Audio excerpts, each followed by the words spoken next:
Hola a todos, les doy una cordial bienvenida a RDerma, el podcast.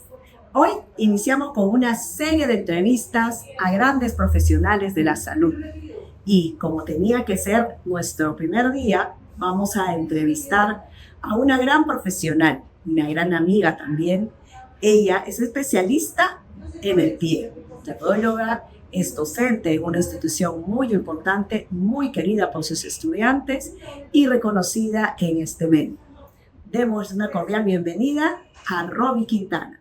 Muchas gracias por la invitación. Es un privilegio aperturar este podcast, ¿no? Donde podamos nosotros como profesionales de salud o una especialidad en podología poder impartir conocimiento, ¿no? Y motivar que los chicos de hoy en día puedan tomar conciencia de que no solamente es un curso, sino es tratar personas, ¿no? Y que ellos también se motiven a generar o que les cause esta sensación de poder aprender más, dar un buen servicio, ¿no? Ya que estamos tratando personas que tratamos personas, ¿no? Y en ese camino mantenernos para que aquí en nuestro país pues, se pueda reconocer efectivamente como una carrera profesional ya, ¿no? Podamos dar una atención tipo A1. Muchas gracias. Bien, Romy, tú y yo nos conocemos ya varios años, ¿no? Pero la audiencia todavía no te conoce, ¿no? De repente los estudiantes que han estado en tu salón sí, pero hay mucha gente que le gustaría saber más de ti. Háblanos un poco de tu rol de madre, de tu rol como docente. ¿En algún momento sentiste que estas dos funciones se cruzaban? ¿Querías dejar de repente de trabajar para dedicarte más a tu hijo? No sé, cuéntanos algo de ti. Bueno, en mi experiencia como mamá, pues cuando uno tiene responsabilidades que cumplir, saca tiempo de donde sea. Y hay que me ha enseñado a organizarme muy bien para poder cumplir con todo mi rol, pues, ¿no? Y de alguna u otra manera, en mi caso, pues sí tengo ya un hijo de 17 años, ¿no? Ya recibe muy bien las indicaciones y me puedo organizar mucho mejor. Aunque hay momentos en que uno dice, no, sabes que ya estoy cansada, me siento agotada, pero a veces no lo decimos, ¿no? Porque somos la motivación para nuestros hijos. Y mucho más aún cuando tú haces lo que te gusta, ¿no? Que es enseñar, compartir tu experiencia, compartir tu conocimiento, ¿no? Y que todos puedan replicarlo de la misma forma, ¿no? Y como siempre digo, no se quede con la información que uno nomás da como profesional en el aspecto de docencia, sino que hay mucho más que conocer, ¿no? Y siempre investigar, comparar ciertos procedimientos de repente, ¿no? ¿Cuál es el más adecuado para tu paciente, ¿no? Porque no todo lo que le funciona, en este caso, a un paciente determinado le va a funcionar a otro, ¿no? Y que muchos caemos en ese error a veces por desconocimiento. Me quedo con tus palabras cuando dices, no es falta de tiempo, sino falta de organización, ¿no? Eso es muy importante, hay que tenerlo en cuenta. Todo se puede, ¿no? Yo en mi experiencia como docente, a veces el alumno que hace, te dice, ¿sabes qué? No puede ser eso, no puede ser lo otro, que yo trabajo, que yo estudio, que soy mamá. Yo también le digo, yo también tengo esa misma situación y sí se puede, hay un momentito que sí se puede, le digo, ¿no? Siempre va a haber tiempo para algo. Cuando uno realmente quiere, es como los enamorados, por ejemplo, ¿no? El enamoradito, por ejemplo, saca tiempo de donde sea, si vea de un distrito a otro, Se realiza. exactamente, ¿no? Pero querer es poder. Sí. Cuando estás enfocado a algo que es determinante, tu objetivo, y sí, sí se puede, claro que se puede. No hay pretexto para decir que no se puede. Y tampoco hay edad para seguir aprendiendo. Así es, totalmente de acuerdo. Bien, Robbie, como tú sabes, yo pues soy enfermera técnica y yo recuerdo mucho haber trabajado con pacientes, me he dedicado a dar comodidad al confort en clínicas, a adultos mayores, pero te juro, cuando yo empecé en este campo de la podología, y en mis primeras clases, si mi profesor hablaba de hiperkeratosis, yo no sabía que existían los callos, o sea, nunca lo había visto en mi entorno más cercano. En mis pacientes seguramente no me fijaba mucho en los pies y mucho menos te comentaré la onicomicosis, ¿no? Entonces, cuando yo me introduzco a este campo, de verdad fue algo distinto, nuevo, ¿no? Y ahí me di cuenta que todas las personas tenemos esta parte de nuestro cuerpo que son nuestros pies, las tenemos olvidadas. Y a partir de ahí empecé yo a hablar un poco del autocuidado, ¿no?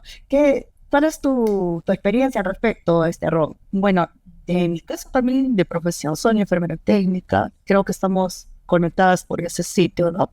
Entonces, sí, en mi experiencia, por ejemplo, cuando yo inicié a nivel de cuidado preventivo en la parte de la salud, ¿no? Como enfermera, comencé pues con el cuidado del adulto mayor, ¿no? Y es ahí donde yo vengo a darme cuenta de que por qué es que los pies del adulto mayor tienen esa forma, ¿no?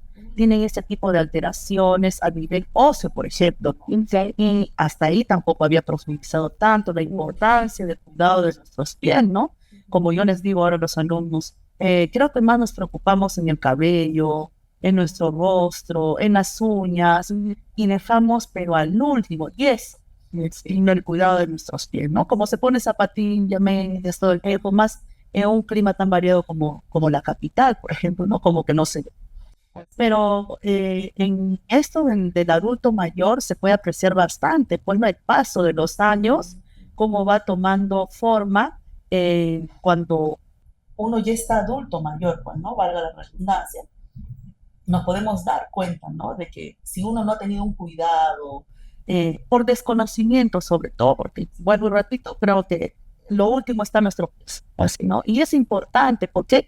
Porque son ellos quienes nos trasladan, son ellos quienes nos soportan el peso de nuestro cuerpo, ¿no? Incluyendo ahí nomás las alteraciones a nivel de las uñas, ¿no? La onicomicosis, ¿no? Que no le damos esa debida importancia hasta que de repente alguien nos dice, oye, ¿qué pasó con tu uña? ¿No? O simplemente, como está tapado, no nos perjudica en nada, ¿no? Pero en sí, si te pones a pensar, eso afecta emocionalmente, ¿no? Así es. Afecta emocionalmente y hace de que uno de repente ya tuvo algo que nos cohiba y esto va a ser algo que va a complicar nuestro estado emocional, ¿no? Fíjate, una persona que probablemente tiene bastante potencial, ¿no? Y por vergüenza de mostrar alguna infección micótica a nivel de sus uñas, se cohíbe, entonces eso está también atentando o afectando su autoestima, ¿verdad? Claro que sí, claro que sí. Justamente eso es lo que yo trato de impartir también en la parte de docencia, ¿no? La empatía también. Nosotros como profesionales tenemos que tener bastante empatía, saber dirigirnos a nuestros clientes o pacientes, usuarios que nosotros tengamos. ¿Por qué? Porque a veces nuestra forma de hablar, nuestro tino, lo que utilizamos, nuestros gestos, y de repente sin darnos cuenta, no realizamos. Ese paciente de repente ya está sentado en tu camilla podológica, pero dudo mucho que quiera regresar, ¿no? O sea, dudo mucho que quiera regresar. Otra de las cosas que siempre a mí me llama la atención es que las personas, la gente común, no piensa que estas infecciones tienen que ver mucho con la falta de higiene, cuidado, y en realidad es multifactorial. Y a veces nosotros no tenemos, como dices tú, ese tino, esa delicadeza de decirle al paciente que no es necesariamente porque no te lavas los pies, sino hay otros factores que pueden condicionar. Pues es muy importante lo que dice Ron, de tener esa delicadeza nosotros, ¿no? Esa capacidad de dirigirnos de manera apropiada a los pacientes para no dañarlos más de lo que ya están dañados emocionalmente. Exactamente, ¿no? Ahí también entra bastante de nuestra parte la educación al paciente, ¿no? La orientación para que de alguna u otra manera también se convenza a sí mismo de que sí tiene solución a esta alteración a nivel de sus uñas que también le generan un problema emocional, ¿no? Hay que educarlos, indicarles, pues, ¿no? Que el compromiso también parte más de ellos que incluso de nosotros, porque nosotros como profesionales vamos a hacer nuestro tratamiento, vamos a indicar a cuánto tiempo tiene que regresar, qué medicamento es adecuado para ese paciente, ¿no? Sin embargo, sí, muy lejos. El otro día acompañé a mi prima que llegó del extranjero, una podóloga, y realmente yo quedé triste, no sabía si en el momento intervenir o no, creo que no es. Sí, realmente, ¿no? Son aquellas personas que también nos representan a nosotros, pero, o sea, ¿en qué quedó todo lo que estudiaron? ¿En qué quedó lo que se desvelaron? ¿En qué quedó lo que invirtieron en su educación, ¿no? En sus materiales? Parece que en la nada, en realidad, porque veía que dos podólogas trabajando el instrumental en el centro, donde ellas mismas pues se compartían el instrumento, ¿no? Y un momentito, ¿me prestas tu alicate recto?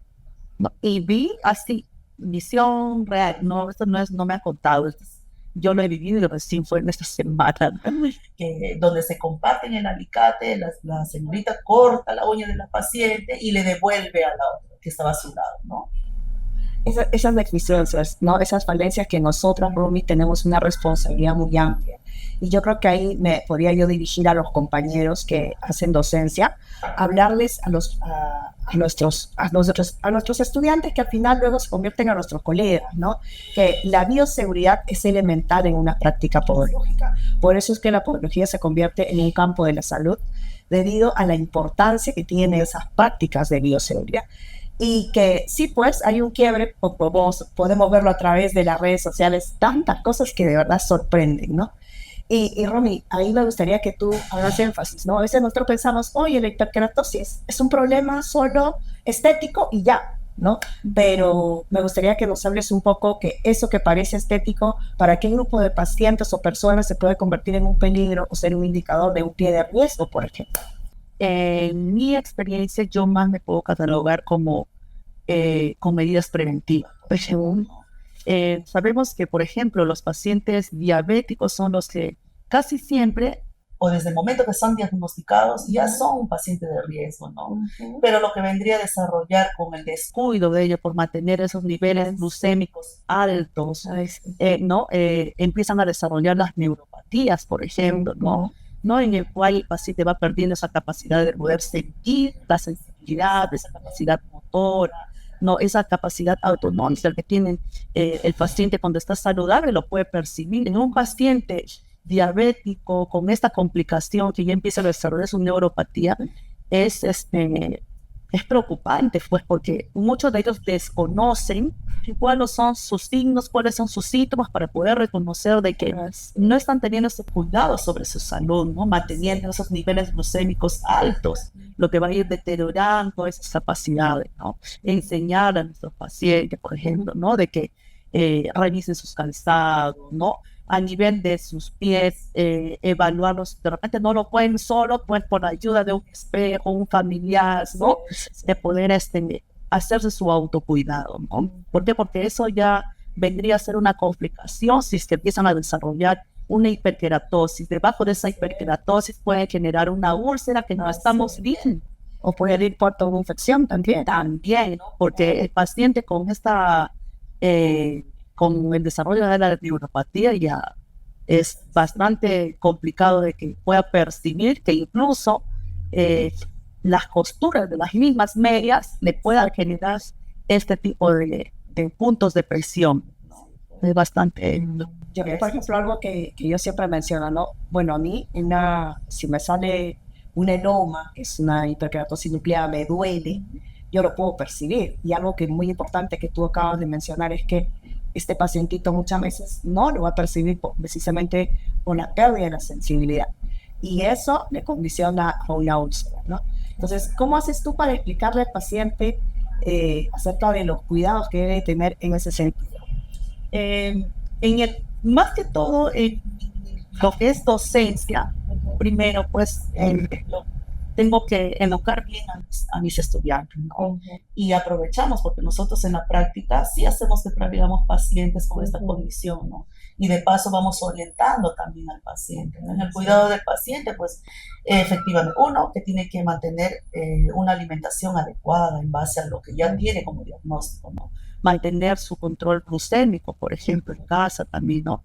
Que esté con sus chequeos continuos, que se esté evaluando por la ayuda del familiar o de él mismo, darle pautas de cómo puede hacerlo, porque a veces suele suceder que el paciente viene y te dice, no, pero yo vivo solo, no, así. Pero hay formas de poder ayudarle, de que se haga un buen autocuidado, ¿no? Y otro es, pues, que pueda de repente tener, no sé, su sedentarismo cambiar, Concientizar, pues, es bien complicado, porque los pacientes tienen sus ideas. Claro, porque de esta manera concientizar que ellos puedan tener una vida más activa, ¿no? En que de repente puedan trasladarse de acá allá. No quiere decir que se vayan a correr kilómetros, no quiere decir que se vayan a matricular en un gimnasio, ¿no? De repente darle pautas en la misma casa, ¿no? Caminando, exactamente, ¿no? ¿Por qué? Porque como ellos ya son pacientes de riesgo, aún sin tener una complicación sobre la enfermedad, también se puede mejorar porque, como vuelvo y repito, si este paciente vive solo, no hay quien lo motive, no hay quien lo esté cuidado, de alguna u otra manera, el paciente con esta condición también como que cambia su estado anímico, se abandona, se vuelve incluso, a veces dicen, no, hoy mi papá le iba a visitar y está bien renegón. Y tenemos que entender que estos son también parte de su Ese es un enfermedad. tema, ¿no? De verdad que a veces nosotros, nuestro enfoque es, me enfoco al pie, ¿no? Pero no nos damos Pero cuenta que involucra todo, ¿no? El aislamiento social también afecta su, no sé, su estado de ánimo. Entonces ya el autocuidado para ellos pues ya no tiene importancia, ya están desganados en todo aspecto. Y hay que comprender eso, porque a veces nosotras juzgamos, bien fácil, ¿no? Ahí dice, Señor, no se cuida los pies, pero detrás de esa falta de autocuidado hay muchas cosas que se tiene que comprender. Eso yo te escuché hace instante cuando hablabas de empatía, y eso nos falta mucho, ¿no? Hablarlo es fácil, ¿no? Decir empatía, pero realmente eres empático, eso es una pregunta que también nos tendríamos que hacer. Creo que hasta que no lo vives, no lo puedes manifestar esa empatía. Muy fácil de juzgar, ¿no? Este paciente no se cuida, este paciente, pero no ves lo que hay detrás. Es un tema, un error que nosotros, la gran mayoría de podólogos, cometemos. No puedo decir que yo estoy libre, pues también he estado en una situación así, ¿no? Pero ya luego te das cuenta y enmiendas, ¿no? Que esa persona siente, esa persona también no sabemos por todo lo que está pasando, y de repente para él esa parte de su cuerpo, que es el pie, no es de vital importancia, ¿no? Cuando es lo contrario, pues, ¿no? Así Porque es. las enfermedades periféricas en mi paciente, el problema es la circulación, Así es. ¿no? Y esa circulación pues se ve reflejada que cuando hay un eloma, ¿no? Cuando hay una hiperkeratosis, nuestro cuerpo es una ramificación de terminaciones nerviosas, está lleno de vasos sanguíneos, venas, arterias, que son las encargadas de llevar esa sangre nutrida, pues, ¿no? Para que nuestros pies o las partes distales de nuestros cuerpos puedan ejercer sus funciones. Pero si hay una alteración, un nivel glucémico hace que esas arterias, venas o vasos sanguíneos incluso se adelgacen y ya no pueda llegar la sangre con ese nutriente adecuado a nuestra parte distal de nuestro cuerpo. La inflamación se hace de eso. Exactamente, por eso es que una de las complicaciones son las úlceras diabéticas, donde el paciente pues empieza a reconocer recién, oye, ¿por qué mi pie se ha puesto de otro color? ¿No? O ya no siento esa parte, ¿qué está pasando? ¿No? O llega un familiar y le encuentra con mal olor, y ¿qué está pasando? ¿De dónde sale ese mal olor? Y es que el paciente tiene una úlcera profunda. Exacto. Que yo la verdad es que en mi experiencia sí he podido ver eso, y siempre me decía, pero ¿cómo el paciente no se ha dado cuenta?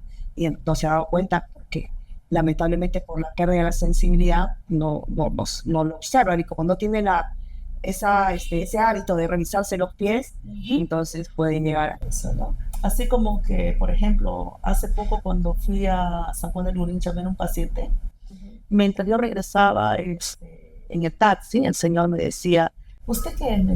Yo soy personal de salud, le digo, ¿no? Y, ya. Y me empieza a contar, ¿no? Que yo ya iba a una podóloga, y la podóloga le cobra tanto, yo le dije, no, señor, no lo pierda, le digo así, porque con todo lo que yo le había explicado, él sentía que era demasiado, ¿no? Y usó una palabra, ¿no? Y dijo usted es una usurera. Ay, señor, bueno, yo les sigo explicando, les estoy compartiendo mis conocimientos, lo que yo sé, cómo funciona el cuerpo, ¿no? De acuerdo a la condición que usted tiene.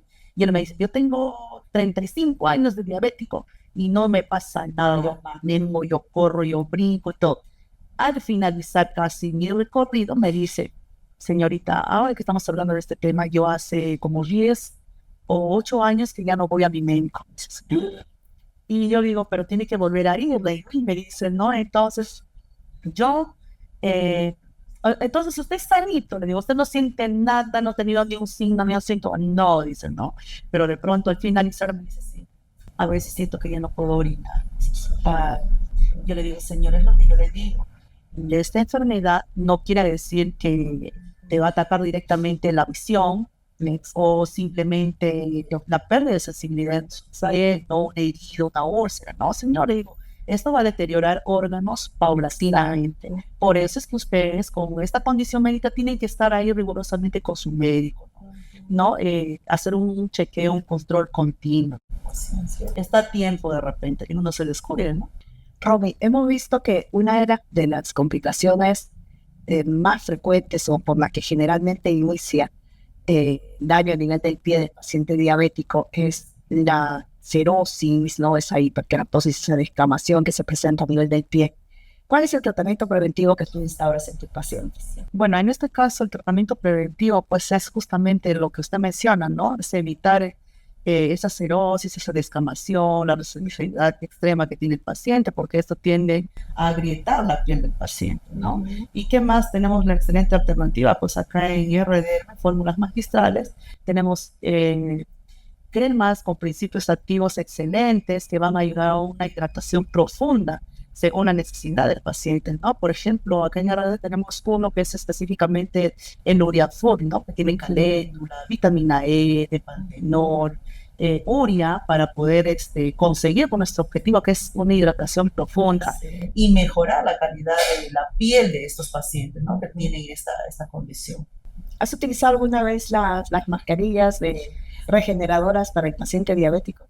Sí, he utilizado, y sobre todo acá en Herrera también tienen esta mascarilla nueva que es en base a espirulina, por ejemplo, ¿no? Que es también una buena alternativa para conseguir nuestro objetivo, que es la hidratación profunda. Claro, eso es algo que tienen que saber las personas, es que en una piel hidratada, en una piel que está humectada, no va a ingresar ningún tipo de agente infeccioso, ¿no? Entonces, es una forma de evitar situaciones de riesgo, evitar de que pueda ingresar una infección bacteriana, micótica o se queda la cera en esa piel. Es muy importante, Romy, lo que tú nos sabes acerca de frecuentemente de repente aplicarse estas mascarillas regeneradoras y el uso diario de las cremas, ¿no? Claro. Y la urea juega un rol muy importante en estos pacientitos que tienen esa cerosis. Claro, ¿no? Para nosotros poder conseguir una buena hidratación, no solamente para el paciente, a nivel de conocimiento también el profesional debe saber que nuestra piel tiene capa, pues no, el SAUR es un excelente principio activo que nos ayuda a penetrar hasta la segunda capa de la piel, ¿no? Conseguir nuestro objetivo de hidratación. Romy, ¿qué otras recomendaciones nos harías para el cuidado del pie? Bueno, como estábamos conversando, ¿no? Uno va a tener una buena higiene, ¿no? Una inspección exhaustiva del pie, ¿no? El secado adecuado de los pies, sobre todo los interdigitales, ¿no? Más aún si son pacientes con la condición de diabetes, ¿no? Y aún más se complica la situación cuando hay la sonicomicosis, pues, ¿no? Ellos, al ser personas con el sistema inmune debilitado, ¿no? Se van a ver presentando este tipo de alteraciones a nivel de sus pies, ¿no? En conclusión. Romy, ¿y qué opinas tú? Por ejemplo, algo que yo realizo son reconstrucciones unguiales, como sabes, pero no sé si tú tienes una experiencia de algún caso en la que muchos quieren utilizar esto como alternativa para tratamiento de onicomicosis. Háblanos un poco de eso, por favor. Sí, mira, es bastante importante educarnos con lo que es una reconstrucción unguial. Si bien es cierto, son excelentes alternativas para devolver la confianza al paciente, para de repente evitar la pérdida de la anatomía natural, de la forma del lecho unguial de la uña. Sin embargo, eso tiene que ir de la mano acompañado con un principio activo indicado específicamente para el tipo de padecimiento que tiene el paciente, ¿no? Este es un acompañamiento. Yo siempre les digo a los estudiantes también, ¿no? Y quiero que sepan también el público o los profesionales que hoy en día ya tienen años de repente trabajando. Siempre hay cosas por aprender, sigamos capacitándonos porque podología no queda acá, sigue creciendo, hay cosas más innovadoras, uno tiene la facilidad o tiene la autonomía de poder decidir si este tratamiento va conmigo, lo hago, no lo hago, qué es mejor para mi paciente. Entonces, siempre vuelvo y repito, las reconstrucciones unguiales en el caso de la parte estética, no las uñas medicadas o el acrílico que puedan poner los especialistas en esta área, por ejemplo, no solamente es asistir al paciente y tapar esa área, ¿no? Porque lo único que estarías consiguiendo es complicarla, que la onicomicosis invada toda la matriz incluso, ¿no? Y en vez de ayudar, estamos generando una complicación aún más grave. Y sí, me han traído alumnas, me han traído pacientes con uñas acrílicas, con diseño, ¿no? Todo bonito, por fuera, ¿no? por fuera, pero al desprender, al quitar el acrílico, pues ya sabemos que la onicomicosis engrosa la uña, cambia de color, y no solamente por el tiempo de que está tapada esa uña sin estar a la intemperie que se pueda oxigenar, también pues entran otro tipo de microorganismos patógenos. Tienen por periodos largos. Exactamente, incluso se vuelve esta verde la uña, ¿no? Por la bacteria de la pseudomonas. Exacto. Entonces, es importante que las personas sepan que cuando uno se va a poner estas técnicas, es pues de manera temporal, ¿verdad? Claro, es temporal. Yo siempre le digo, trabajemos en tiempos ideales, podría decir, no es, y concientizar a la misma para tu paciente, porque algunos de ellos vienen, mejoran la uña, lo ven bonito y se van, y la verdad no si van a uno, ¿no? Hay que indicarles del por qué tienen que regresar a hacer el cambio de esa uña medicada, esa uña clínica. Y no les va a tratar la infección. Exactamente, no es definitivo para el tratamiento de una onicomicosis crónica, ¿no? Tiene que ir acompañado de un tratamiento adicional que es un antimicótico pues especial para el paciente. Bueno, Ron, quiero agradecerte de verdad por estar aquí, por tu tiempo, porque yo sé que tú tienes muchas cosas que hacer durante el día y de verdad que ha sido para nosotros todo un honor tenerte en esta primera entrevista. Gracias por compartir tus conocimientos en la parte podológica. Gracias por esas anécdotas también que nos has contado. Y bueno, de mi parte decirte que tú para mí eres una super mamá, ¿no? En ese sentido es algo en lo que yo te admiro mucho. Como profesional eres íntegra, sí, así Romy, nunca cambies. Y Derma te agradece y te entrega este presente por ese día. Muchas gracias. Bueno, de mi parte también muy agradecida por la invitación, por la consideración. Usted sabe que yo también la aprecio mucho, respeto mucho su trabajo. Sé que es una muy buena influencia para muchos de nosotros como podólogos. No, estoy muy agradecida con ella. De verdad que es gratificante para mí poder tener la oportunidad de poder impartir conocimiento, de poder incentivar a que nosotros como profesionales de la salud, como podólogos, tenemos que hacer un excelente trabajo preventivo, ¿no? Evitar que nuestros pacientes lleguen a generar complicaciones. Y eso también se lo debo a usted, porque usted también es parte importante de mi aprendizaje hace mucho tiempo. Muchas gracias. Gracias, Noni. Muchas gracias. Quiero agradecerles por habernos acompañado durante toda esta entrevista. Ya estaremos en estos días viendo quién va a ser nuestro próximo o próxima invitada.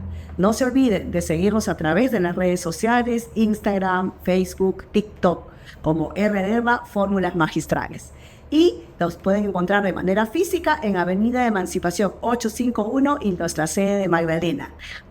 Y si quieren seguirme a mí, no se olviden, Seidac Ángel Aguirre. Nos vemos en una próxima oportunidad. Hasta luego.